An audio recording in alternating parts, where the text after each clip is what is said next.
much different did this NFC Championship game feel for you than it did last year? I mean, there's differences and similarities, I think, for us, just continuing to have the mindset of one day at a time, one practice at a time, and then going out and executing no matter what the situation is. Obviously, our sense of urgency is extremely high, and love the way we've been practicing all week and excited to go. Personally, for you, you were here for a half a season last year, and this year you've been here the entire season. Does it give you a different perspective on it at all? I think just having familiarity with the guys and being there all off season and going through training camp with them, going through the highs and lows with everybody, definitely more comfortable and just with more time and more experience with all these guys, definitely means a lot. What a boost is it to get Debo, even just on a limited basis, back in practice today? Oh, that's awesome. Anytime he's out there, he brings a extra set of juice that is hard to mimic without him. You learned about George being his teammate for the last year plus. George is unbelievable, man. He's someone that's, I think the best tight end in the league, and somebody who does everything right, whether it's blocking, receiving, blocking downfield. His leadership's great, and he's tough as ever. He play through anything and find any way to get on that field with his guys, and so I have the utmost amount of respect for him, and really glad that I get to be his teammate. In this last game, you had 17 carries against Green Bay. In an ideal world, how many times would you like to tote the rock? As many as it takes to win. I've had games where you have 10 carries, have games where it's 30. For me, it's not about the touches, it's about making them count. And, some games, carries a lot of times are dependent on, one, how well we're running the ball, and two, what the defense is giving you. And so for me, I just try to make every single touch count, no matter if it's a carry or pass or if I'm blocking, if whatever it may be. You just got to execute on that play. What do you see from the Lions front seven? Statistically, they're real good against the run. Say that one more time. From the Lions front seven, statistically, they're good against the run. Yeah, they're extremely tough. They play hard, they fly around, they're physical. I think they give you a lot of different looks. They pressure a lot. So I think a lot of guys get confused sometimes and where they're coming from. But overall, it's a great defense that plays really hard, and it's no shock they're here. His game has drawn some comparison to yours. Just what do you see out of him in his rookie year? What was that first part? Jahmyr Gibbs, his game has drawn some comparisons to yours. Do you have any advice for a young running back in this league? Yeah, just keep doing what he's doing. He's a stud, man. Been a lot of fun to watch. I remember watching him in college. Just an exciting player. And somebody who's going to be great for a really long time. So both those backs there, I have a lot of respect for, and the way they run. They're fast, physical. They can break tackles, catch the ball, whatever it is. So I just have a lot of respect for them. What have you learned running behind Trent Williams? And from your view, how does a man that size move the way he does? I've learned it's really fun to run behind Trent, and I have no idea how somebody that big moves like that. I've yet to figure that out. Just in your Any other NFL MVP a little extra award is juice for going on. Whoa. quarterbacks only. Yeah. Sorry.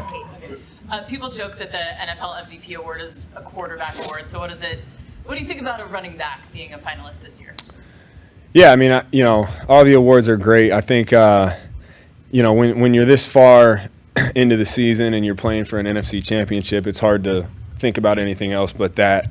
Obviously, those things are cool, but I don't think they touch how meaningful it would be to win this game and have an opportunity to go on to the next. But it's definitely an honor to be mentioned in that conversation. Definitely an honor. Christian, does it feel like any other week, or is there a little extra juice going on? I think you prepare just like any other week. I don't think you do more, but I think the natural emotion of this week has everybody pretty amped up, ready to go. Any emotions from last year's NFC Championship game into this one, knowing just how you guys just really didn't get a shot? And did that fuel you and stick with you through this year just to get back here for that? I think, last year was last year, this year's this year. I think we're exactly where we want to be, with a chance to win an NFC Championship at home. And, I don't think we're thinking about last year at all. We're just focused on this week and doing everything possible to go out there and win. Christian, there was a great photo of you and Tara Vanderveer, I think earlier this week. What was it like to meet up with her? Is she a big football fan? Is she giving you tips out there? Yeah, she's a legend. Obviously, just became the winningest coach and being a Stanford coach. So I would watch her when I was back in college and watch her team. So when I saw her, she had the jacket on with all the wins. So I had to go up and say hi, and she was awesome. George Kittle talks about that, kind of the interchangeability of you and Debo and how it affects defenses. I know you're maybe not seeing it in real time. When you watch the tape, how much does it make a difference when you are both on the field together in terms of the way, even if you're not getting the ball, how it might influence the defense? Yeah, I think it influences the defense a lot. I think, in order to do that, you kind of have to have the right mentality. And I look at the way that guys like him and Ayuk and Juwan and George and Juice, how everybody kind of commits to doing their job, whether they have the ball or not. So in order for it to really have an effect, you have to do things right when you have the ball and when you don't have the ball. And he's a good example of that. And even if he's just in motion, getting people to put their eyes on him, because you never know, when he has the ball in his hands, it's pretty scary. Minicamp, it seemed like you were on a totally different speed than almost everybody else on the field. Is this team kind of like on a mission based on the way last year ended to finish the deal and take those 2 extra steps? Yeah, definitely. I think going back to the first day of OTAs, we definitely had a salty taste in our mouth from last year, and we knew how good this team can be, and teams like this don't always come around. So to have it and to have this opportunity and to be in the position we're in, the sense of urgency is definitely high. Both you and Kyle expressed that Detroit causes confusion up front. How do they do that? What do they do to cause confusion? I just think, the different stunts and blitzes that they do, and they bring a lot of different people, and they do it fast. So that would probably be the biggest thing. Appreciate it, guys. Yeah.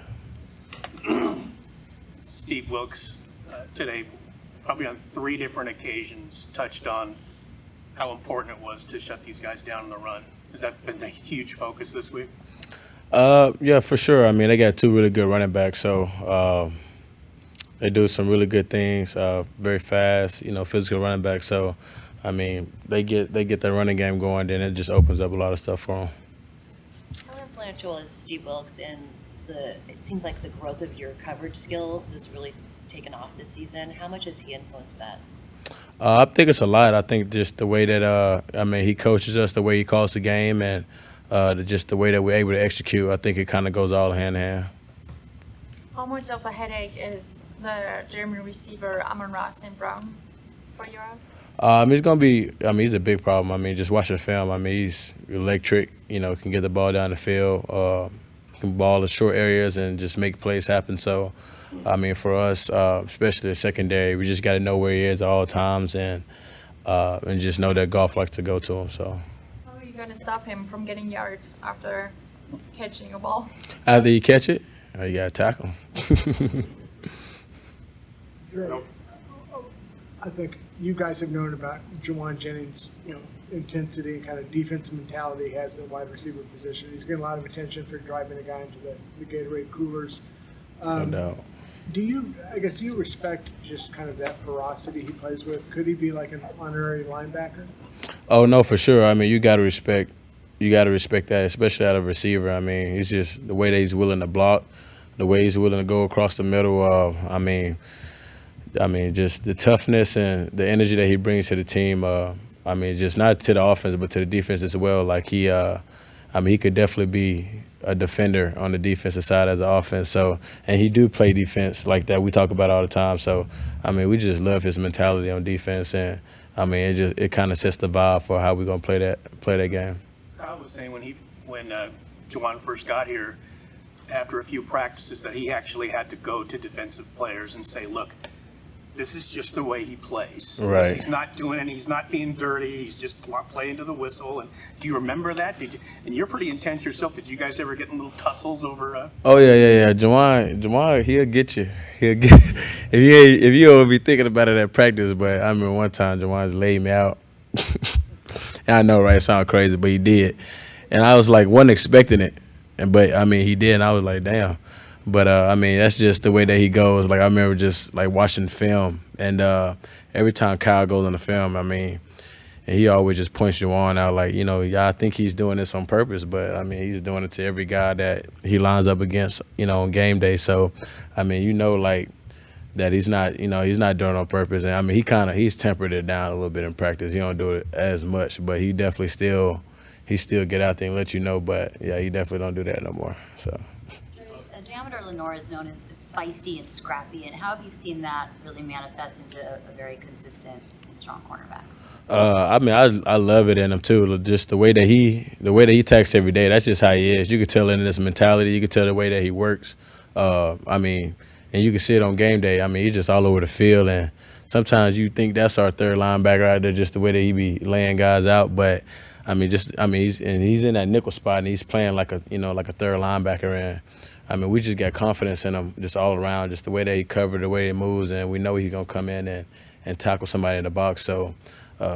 I mean, Demo, one of my favorite players on the team. So just the way that he plays, the way that he moves, I mean, I like to see his growth. He went from the outside to the inside and has still played at such a high level. Yeah, it just shows his versatility. Like, you could tell, like, just all his life he's been outside just playing football, just playing, like, you know what I mean, just outside. So you could just see just the versatility of, like I said, the way that he moved, the way that his ball skills, just the way that he catches on to things fast, and then just the aggressiveness, like, with it, it just shows just kind of like, just a little bit, not, just kind of like to read people sometimes I do, and you could just tell, like, that he was just an outside kid, so that's pretty cool to see. How loud it was in the stadium on Saturday. Is that something that you registered while you were running around after the pick, or do you black out in those moments? As a player, when can you gauge? I was blacked out. I ain't gonna fake it. I was blacked all the way out. But, I mean, we do need Faithful to get loud, though. I know just throughout the game, it was just kind of, when you're winning and it's going good, you hear everything's loud and you can't really hear much. But just throughout the game, when it was going our way and not going our way, you can hear it die sometimes, and then Christian will bust out a run or something to happen and it just go crazy. So that's what we're trying to get just throughout the whole game next week, is just that electricity that that you can hear and feel in sparks of the game. We're trying to get that to be the whole game. From a tactical standpoint, that last drive, before the snap of the pick, how much do you think that did help the defense? The fact that they had to go extreme silent count on that last drive. Oh yeah, no, it was huge, man. It was huge. Like, I say probably about the third quarter of the game, just the momentum and everything. Like, you can hear the crowd just get louder and louder more into the game, and then just on that drive, I mean, it was so loud they couldn't even, the offense could barely even function. So, I mean, it's been huge.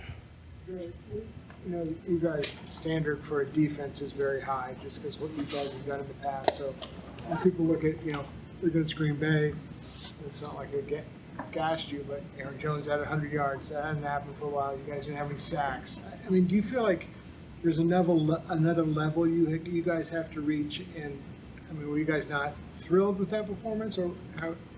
I mean, well, first, Aaron Jones is real good back. Like, the way that he runs the ball, he don't run the ball like a little guy. You know what I mean? He runs the ball like he's the biggest guy on the field. So, I mean, he's one of them guys that you just got to give your respects to at the end of the day. And but I mean, are we worried about Detroit running the ball? Like, I mean, it's our job to go out there and stop it. We don't look at our last game and say, oh, just because they got a few runs that we're worried. They got all those runs on the same play.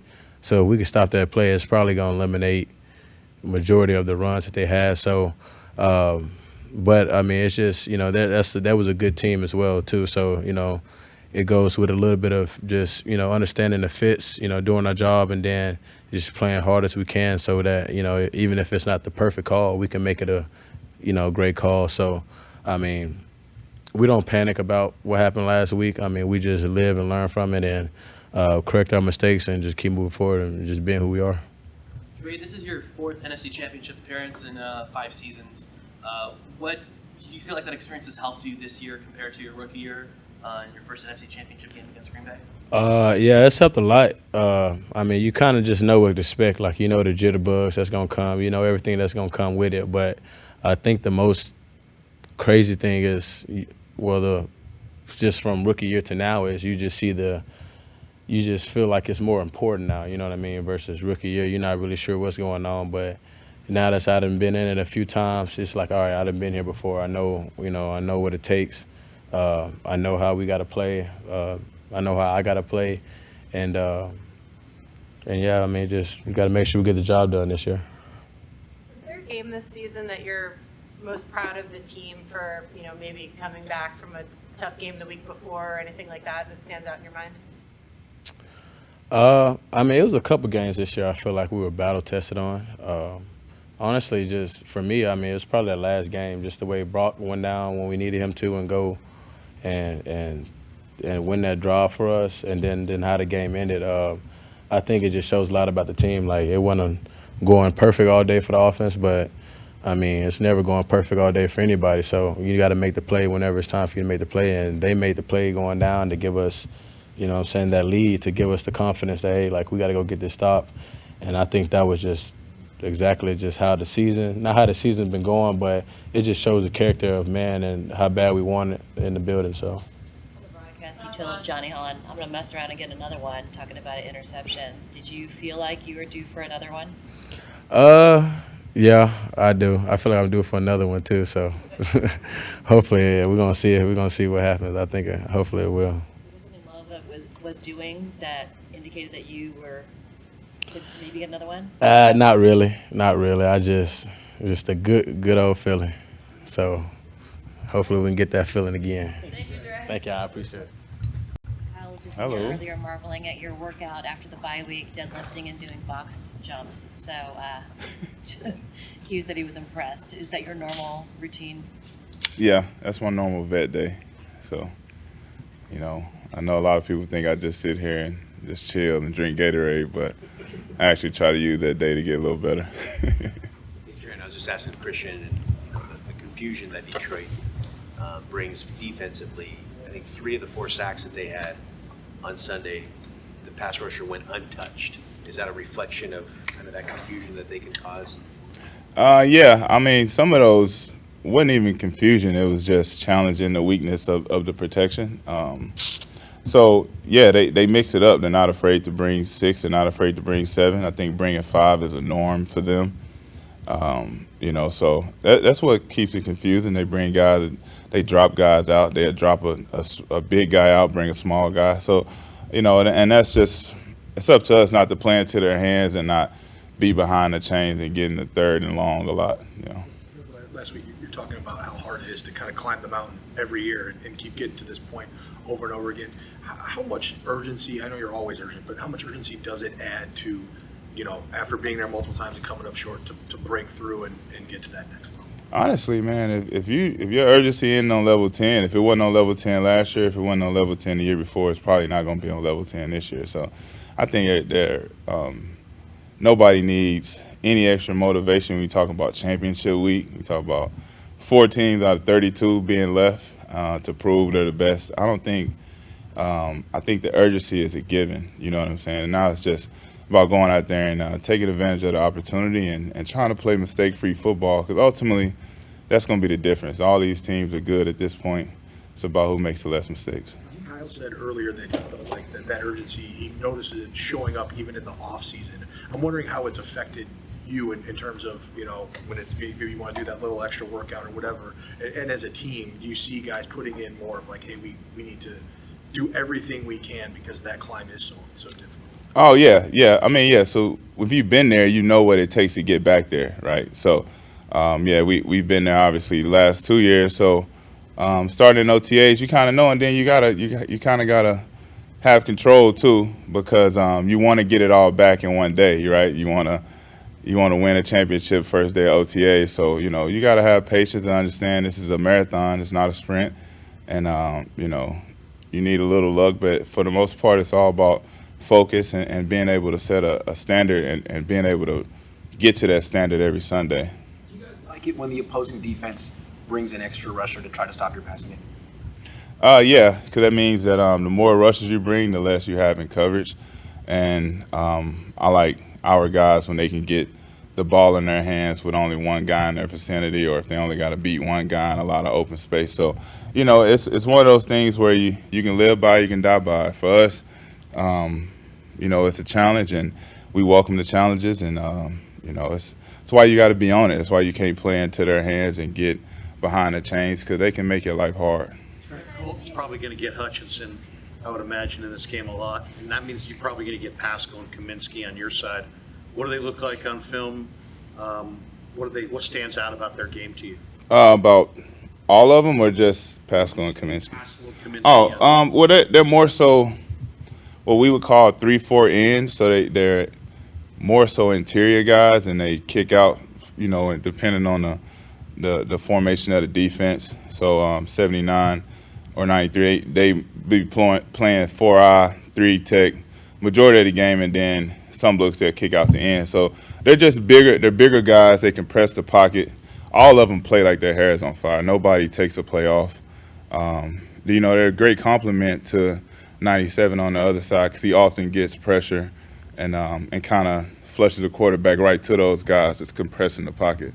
So they have a good rush plan, man. You know, obviously Colton, I'll probably see him too, I'm sure. But, you know, anytime any place 97 lines up, you got your work cut out for you. You know, he doesn't stop. He's a great player. So, you know, we definitely got to be locked in. How much do you enjoy the moments, the small moments, like walking out of the tunnel with Debo, the music blaring before a big game like you're going to have on Sunday? Yeah, I enjoy all of it, man. At this point in my career, you know, I don't take it for granted. Any chance I can go out there and play, you know, any game with this team, you know, I'm grateful for it. Thank God all the time, just for this opportunity in itself. So yeah, it's the best feeling in the world, man. Coming out to this stadium, see a red, fans just going crazy. You know, it's one of those things when you lay down at night, it's kind of thing you kind of go through your head when you're thinking about, you know, all the things that just happened. Years back to 2010, you're drafted. You have a young offensive coordinator, Kyle Shanahan. What's your earliest memory of him, or you know, meeting him, and you know, what can you say about the relationship you've had for decades now? You know what's crazy? The thing that stands out to me was his swag. Obviously, in 2010, you didn't meet too many 30-year-old coordinators, so him walking in with Jordan shorts and Jordan's on, that was a shock to me. So that stood out to me, and I've always thought about it over the years. But, you know, just seeing he always was a brilliant mind. Anytime he spoke football, anybody would listen, everybody listened. You know he knew what he was talking about. But just seeing him mature and seeing him add different facets to the offense and kind of take his dad's offense that was world-renowned and kind of make it his own, and you know, just seeing how he coaches the team, how he leads, and how he prepares his team week in and week out. You know, I mean, we're super close, but I couldn't be any more proud of him. You asked me 14 years ago, I probably would have never seen this coming, but, you know, I just think it's so dope that he's one of the best coaches in the league, and he literally, you know, handpicked me in 2010, and, you know, obviously I hadn't played for him every year, but every year I've been in the league, I've been in touch with him, and we've always kept in touch, always kept a great relationship. Penei Sewell's game and just the success that he's had at such a young age. Yeah, he's one of my favorite guys to watch. You know, he reminds me a lot of myself. He emulates a lot of things that I do, which impresses me because, you know, we never even really worked together personally. So, you know, that means he watches film. It means he's intelligent. He knows when to bring certain things out. So, you know, he's always been one of my favorites ever since he was in Oregon. Then seeing his maturation from year 1 to year 2 and to now, you know, I just think he's taken giant leaps. And I think he's, you know, he's one of the better right tackles you'll find, not just in the league today, but, you know, in recent memory, honestly. How was Debo today at practice? And then how does him being on the field with Christian, can you feel how it affects the defense when you're out there? Yeah, I can, just for the simple fact when you see them guys get the ball and you see what they do with it. But, you know, I don't know how the defense approaches it any different. You know, I'm in a box and looking at a DN or a D tackle 24/7. So, you know, but having Debo, I mean, it's like saying you want one playmaker to two playmakers. You know, anytime you got two out there, you're gonna reap the benefits of having two, and have three. Luckily for us, we got 3 or 4, so we can keep them fresh. But those guys they just present such challenges for the defense because you got to know where everybody's at. Normally you got to know one guy at maybe 2. On this offense, you got to know where 3 or 4 guys are at it at all times, and it's hard. Christian just talked about how enjoyable it is to run behind you. How enjoyable is it for you to block for him? Oh man, it's blocking for the best running back in the league. I mean, it makes our job so much easier. Like even the game-winning touchdown, that guy is unblocked in the hole, and obviously that could have been a first down. He would have still been cheering, but for him to make that guy miss, and we say that's yours, we can't block all 11. You got to leave one, and we tell the running back all the time that you got to take care of one, and 99% of the time he's going to take care of his. So if you can hold on to your guy for that split second, let him get through the line, he's going to create havoc. Thanks, Trent. All righty, appreciate y'all. Howdy. George, is the constant drumbeat of disrespect for Brock, you think, a good thing maybe for him? He seems like he's a guy who admits that he plays with a chip on his shoulder. Think he'll have a positive effect? I don't think it'll have a negative effect. I don't think Brock really listens to too much. I don't think he uses any type of social media very much, and I think he's kind of like me. You don't really read anything unless your mom sends you it. So, I think Brock's just going to be dialed the way that he has been all season, the last 2 years for us, and people can say whatever they want to say, and he's just going to go out there and be Brock. George, the 4 teams left all rely pretty heavily on the tight end. That they do. Is that a coincidence, do you think, or is something about the position, or what do you think? I feel like if you look back at most of the last Super Bowl winners, every team has a very, very talented tight end that they use. Whether that's run game or in the pass game. Tight ends they give you an ability to mismatch different. You get on linebackers, you get on safeties. You want to use 2 guys to cover them. It doesn't matter. It opens up other people. So when you have someone that can dominate the middle of the field, it makes it a lot easier on your quarterback. What do you think of Laporta? Obviously, you know him pretty well. What stands out about him? I mean, Sam's fantastic. His film speaks for itself. He's second-team All-Pro, Pro Bowl in his first year as a rookie. That's really hard to do. Not very many people do that. He's playing at a high level. He's in an offense where, the quarterback trusts him. They throw him out there on 3rd down. He's running wide receiver routes. He's inside, dominating the middle. He's doing everything that you want him to do as a rookie and more. So, I'm very proud of Sam. And, I hope he doesn't have a great game against us, though. You were a pretty big supporter of his throughout the pre-draft process over the summer. Yep. Is there just anything that's even surprised you maybe about the success he's had given the difficulty of adjusting to that position? No, not really. I mean, I worked out with him a little bit this offseason, picked his brain a little bit. He's a super smart kid. And just watching him work out, I could tell, he was ready for it. He's got a sick forward lean to him. He knows how to run in and out of cuts, catches everything with his hands. I knew he was a player just watching him. You could see it in college, but just working out, when he's working out with all these other NFL guys, you could tell, he didn't stand out in a way oh, this is a college kid. He looked like he was a guy who understood what he was doing.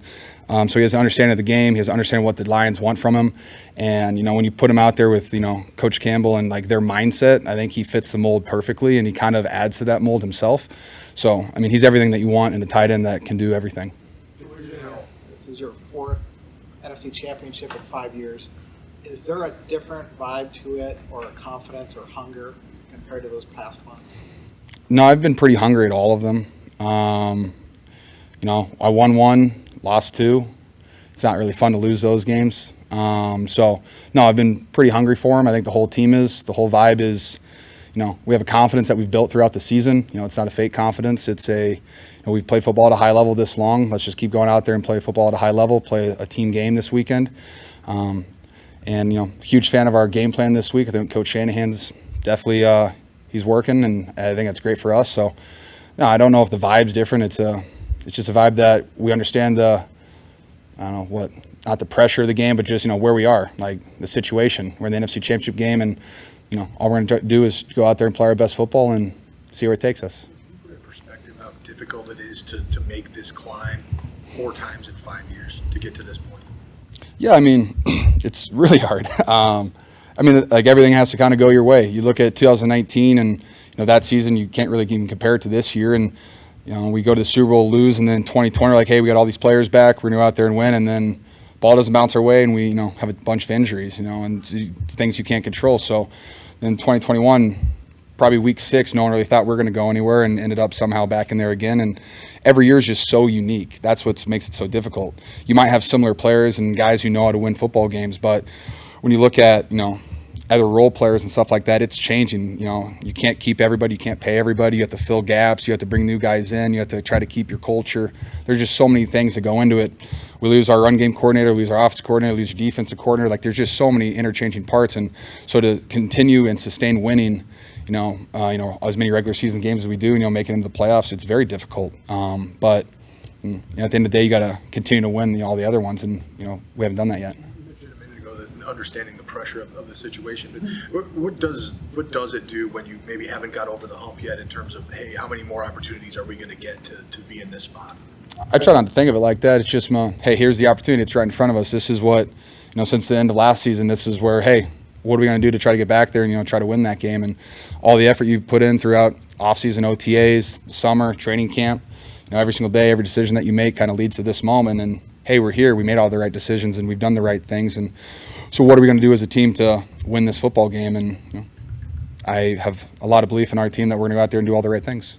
On the coaching front, I guess how impressed have you been with the way Kyle has, you said you've lost a lot of guys. How impressed have you been with the way Kyle has brought new people in and sort of kept things seamless? I mean, it's pretty incredible.